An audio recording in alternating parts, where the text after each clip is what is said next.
Bonjour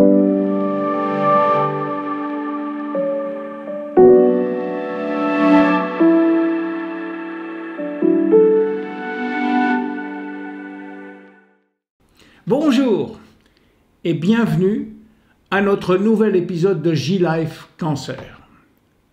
L'homme qui murmurait à l'oreille des cellules.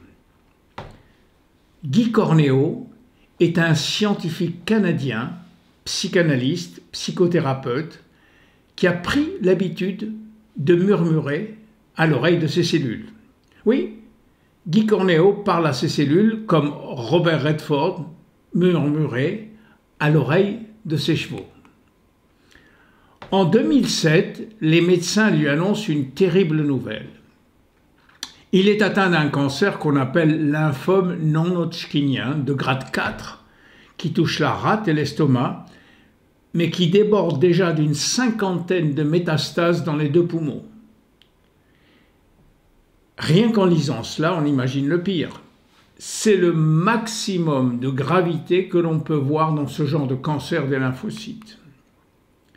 Il est catastrophé et il sort de l'hôpital tellement abasourdi qu'il doit se parler pour avancer.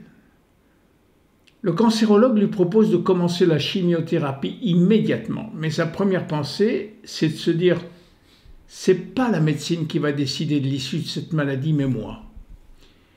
Il sait que c'est peut-être prétentieux, mais ça veut surtout dire qu'il est prêt à mobiliser toutes ses forces pour rester en vie.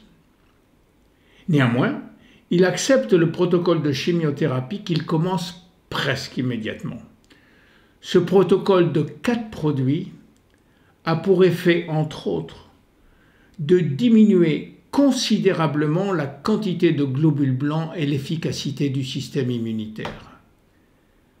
Son être est plongé en plein délire chimique, avec des poisons mortels d'un côté et de la cortisone euphorisante de l'autre. Mais curieusement, c'est lorsqu'il a commencé à perdre ses cheveux qu'il réalisa qu'il était vraiment malade. Son coiffeur a amorti le choc en le rasant complètement. Lui qui était une vedette locale au Québec vient de plonger d'un seul coup dans l'anonymat, car plus personne ne le reconnaît dans la rue. Dans un premier temps, Guy essaye toutes les thérapies complémentaires dont il a connaissance. Ça va de la médecine chinoise à l'acupuncture, puis l'homéopathie, en passant par la biologie totale, délirante du docteur Sabat, qui affirmait qu'il suffit d'identifier l'événement déclencheur des maladies, comme le cancer, pour les guérir. Puis il est revenu à ses premiers amours, son métier, la psychanalyse et la psychothérapie. Et là encore, il s'est aperçu que si la chimiothérapie permettait de combattre les cellules cancéreuses, si la psychothérapie facilitait la compréhension des causes subtiles du déséquilibre, ni l'une ni l'autre ne permettaient de créer le nouveau mode de vie dont nous avions besoin pour retrouver la santé. Il avait, enfin, touché du doigt l'essentiel.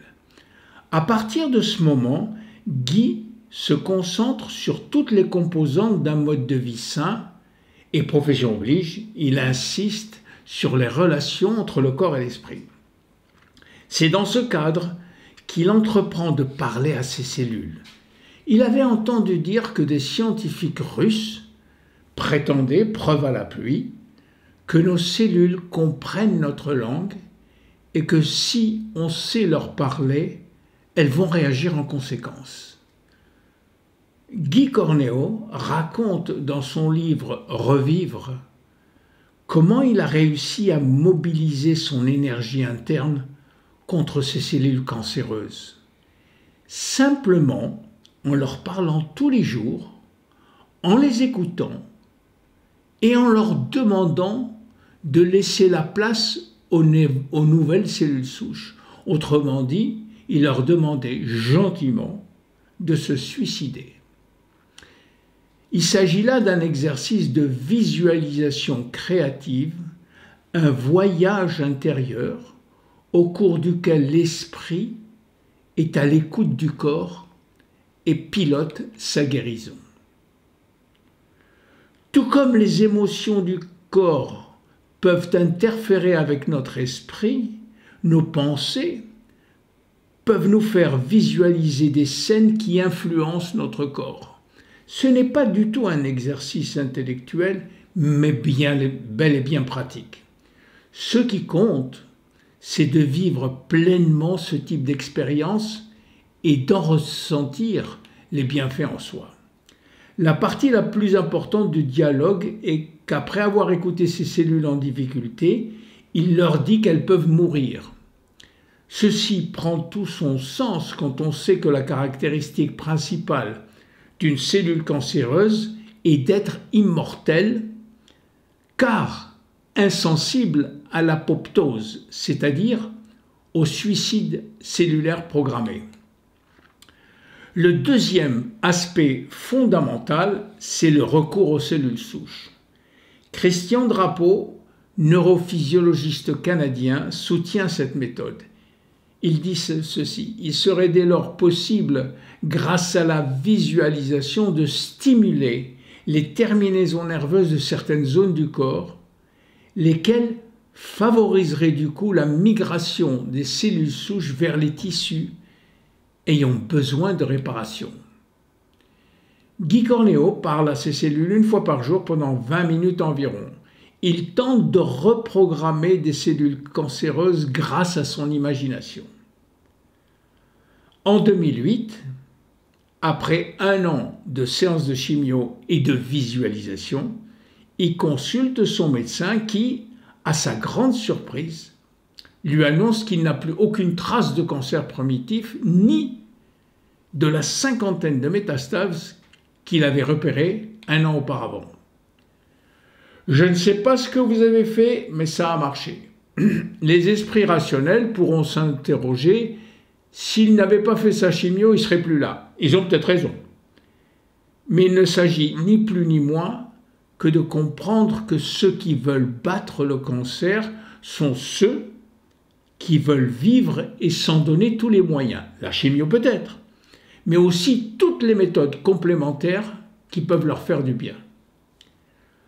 Le message de Guy Cornéo est que vous aussi, dans votre combat contre le cancer, ne négligez rien. Écoutez vos médecins, bien sûr, et engagez-vous à fond dans votre chirurgie, votre radiothérapie, votre chimiothérapie. Retrouvez le chemin de la santé en mangeant bien et en réfléchissant sur le sens que vous voulez donner à votre vie maintenant. Et cherchez une méthode qui vous fait profondément du bien.